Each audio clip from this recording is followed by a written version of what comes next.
Bab 56, Munafik tanpa sadar. Selama ini ketaatanmu penuh, imanmu utuh, tapi beberapa hari kemudian keduanya mulai terganggu. Salatmu mulai tergesa-gesa. Mengingat Allah dalam sujud hanya sedikit saja, lebih banyak dunia yang melintas dalam pikiranmu. Entah itu kekhawatiran tentang rezeki atau ketakutan tentang jodoh. Kamu pun mulai berani ingkar terhadap janji, hingga kembali menjadikan dunia sebagai poros kehidupan yang kamu kejar mati-matian. Tanpa sadar, kemunafikan telah menggerogoti dirimu, masuk melalui pintu-pintu kelalaian yang kamu buka sendiri. Perlahan, amalan-amalan baik itu hilang.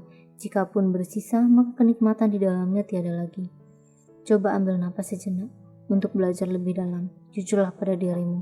Apa yang sebenarnya kamu inginkan di dunia ini? Surga seperti apa yang sebenarnya ingin kau raih? Adakah surga bagi orang-orang yang terjangkit penyakit kemunafikan? Sudah saatnya untuk menepi, memperbaiki diri dari awal lagi. Jangan pernah biarkan diri terjangkit dalam tanda-tanda kemunafikan, karena yang ditakutkan kelak, kamu bisa terjerumus menjadi bagian orang-orang munafik yang sesungguhnya sehingga kekal di neraka. Sesungguhnya orang munafik itu hendak menipu Allah, tetapi Allah lah yang menipu mereka.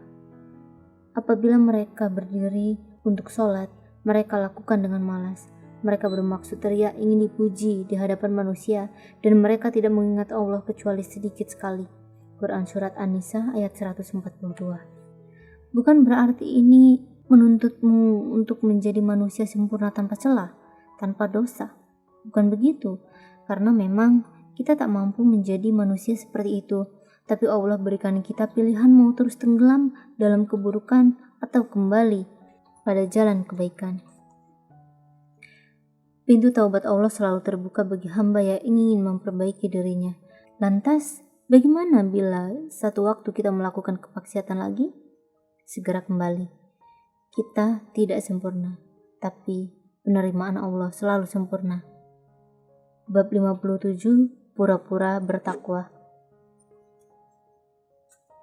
Bacalah bab ini dengan hati yang tenang. Bab ini bukan sebuah penghakiman, tapi sebuah lecutan agar kita bangun dan sadar. Karena kita tak mau jadi manusia yang berpura-pura. Jika di media sosial layaknya seorang alim, tapi di kehidupan nyata layaknya seorang yang zalim.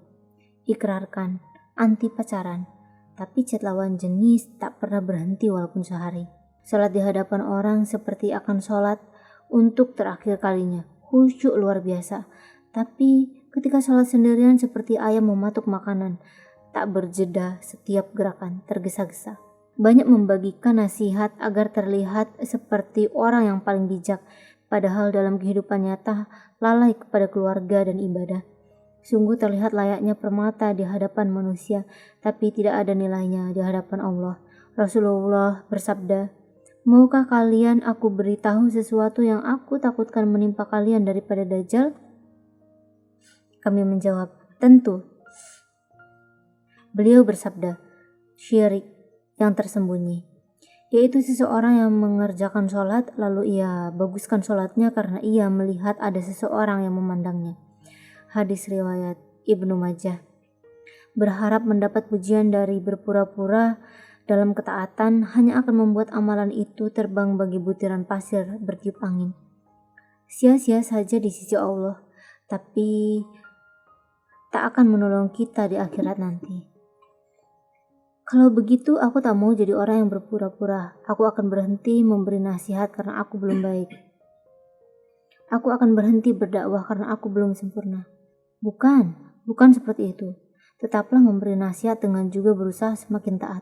Tetaplah berdakwah semampumu dengan terus berusaha menambah ilmu. Bukan kebaikannya yang harus dihentikan, tapi niat dan usaha kita yang harus diperbaiki. Bukankah begitu? Bab 58, Sulit untuk istiqomah.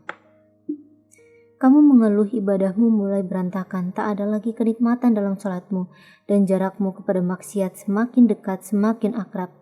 Apa yang salah? Begitu tanyamu kepada diri. Lantas, kau mencoba mencari jawaban. Sulit sekali ya untuk istiqomah. Ibadah itu capek ya. Ikut ngaji itu jenuh ya?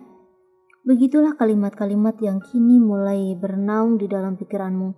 Begini, ada yang ingin aku sampaikan. Jalan menuju neraka itu memang terlihat indah karena ia dihiasi dengan hal-hal yang menyenangkan, hawa nafsu. Sedangkan jalan menuju surga itu penuh dengan duri-duri dan hal-hal yang dibenci oleh hawa nafsu. Meskipun begitu, bagi orang-orang yang telah merasakan nikmatnya beribadah, duri-duri yang mengelilingi jalan menuju surga bukan menyakitkan, tapi malah menguatkan, karena nafsu yang tadinya merusak telah terkendali, sebab sudah dikalahkan oleh ketaatan.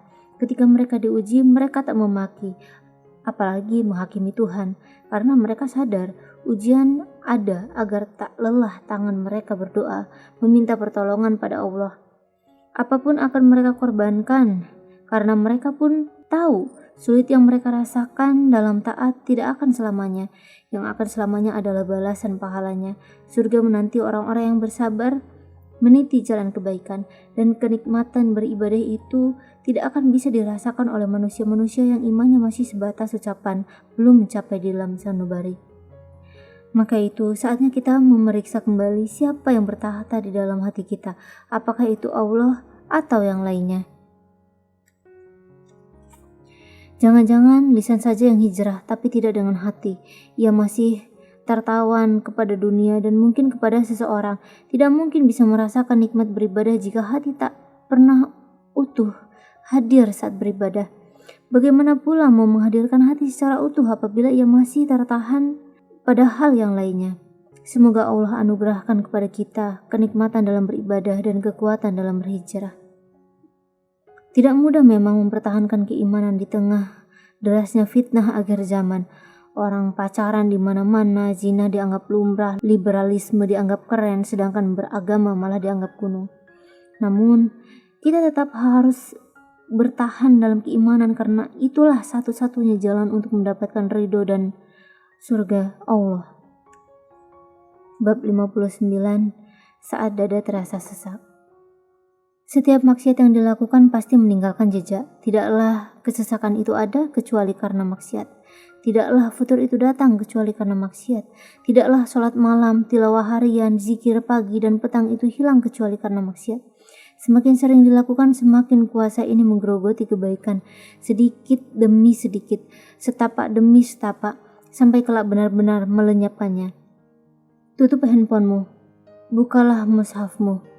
Hentikan kebiasaan terburu-buru dalam sholatmu, panjangkan zikir dan doamu, bukan malah bersegera mengecek notifikasimu.